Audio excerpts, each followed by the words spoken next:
Hello, ladies and gentlemen. It's Democracy and Continental Network. Thanks for joining us from wherever you are. We really appreciate you very much. We are bringing you the Venezuela and the US a long fractured history.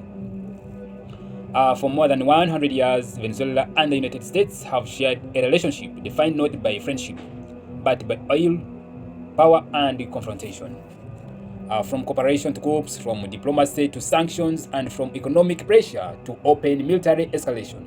This is not a conflict that began overnight. This is a long-standing history between Venezuela and the United States.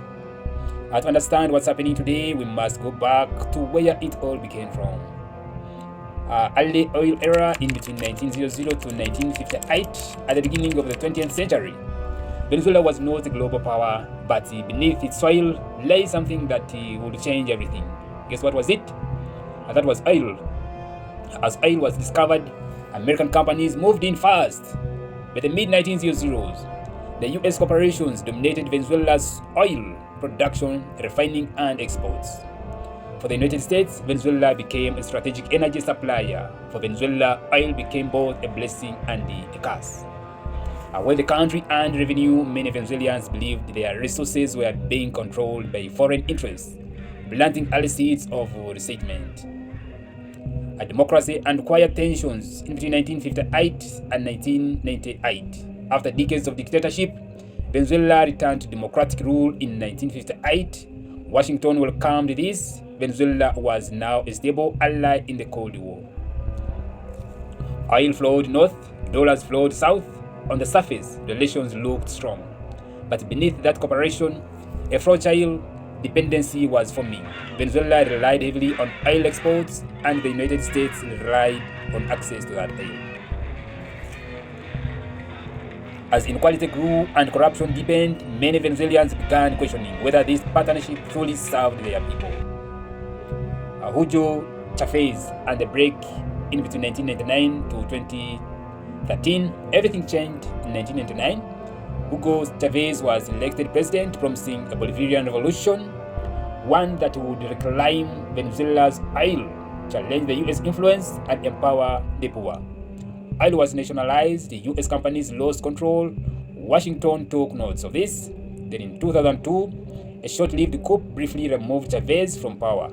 Chavez accused the United States of backing the coup. Washington denied it. From that moment on, trust collapsed completely. Chavez openly attacked US foreign policy, famously calling President George Bush the devil at the United Nations.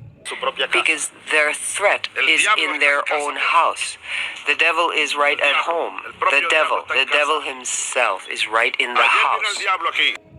Venezuela aligned with Cuba, Russia, China, and Iran, directly challenging US dominance in Latin America.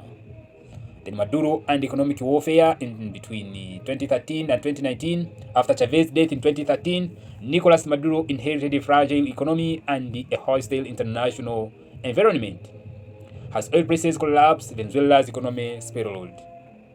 The United States responded with sanctions, targeting officials, financial systems, and eventually Venezuela's oil exports. Washington said the sanctions were meant to restore democracy. Caracas said they were economic warfare. By 2019, the US recognized opposition leader Juan Guaido as Venezuela's interim president, freezing state assets and isolating Maduro internationally. The confrontation was no longer symbolic, it was economic and political siege. Human cost and the social collapse. As the political fight intensified, ordinary Venezuelans paid the price. Hyperinflation destroyed savings, supermarket shelves emptied, hospitals lacked medicine, and millions fled the country, creating one of the largest migration crises in modern history. Supporters of sanctions argued they targeted the government. Critics argued they strangled the population. Failed diplomacy in between 2023 to 2024. In 2023, diplomacy briefly returned. Talks mediated by Qatar promised elections in exchange for partial sanctions relief. For a moment, tensions eased, but mistrust, accusations, and political deadlock quickly derailed the process. The window for peace quietly closed. Military escalation 2025 now. By 2025, the conflict entered a dangerous new phase. The United States increased military presence in the Caribbean, citing drug trafficking and regional security. Oil tankers were intercepted, naval pressure intensified. Venezuela called it piracy. Washington called it enforcement. And the confrontation was no longer just economic, it was the military. The turning point now in early 2026, the unthinkable happened.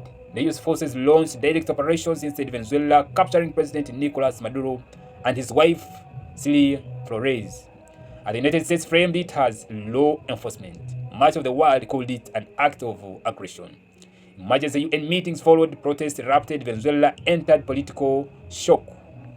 Oil again, and once again, oil returned to the center. Within days, talks emerged about Venezuelan oil exports to the United States, and the resources that started this relationship now shaped its aftermath. The story of Venezuela and the United States is not black and white. It is a story of power, fear, ideology, and strategic interests. A story where oil fueled prosperity and conflict. And as history has shown, this relationship is far from over. And the question is no longer how it began, but where it will end. Ladies and gentlemen, it's Democracy and Continental Network. That's a brief history of the Venezuelan and the United States of America, a long fractured history. Thank you very much. Don't forget to give us your opinion in the comment section below of what you think about the fractured relationship between the Venezuela and the US. What's your look? What's your feeling for Venezuela? Are they safe? What next will happen? Thank you very much.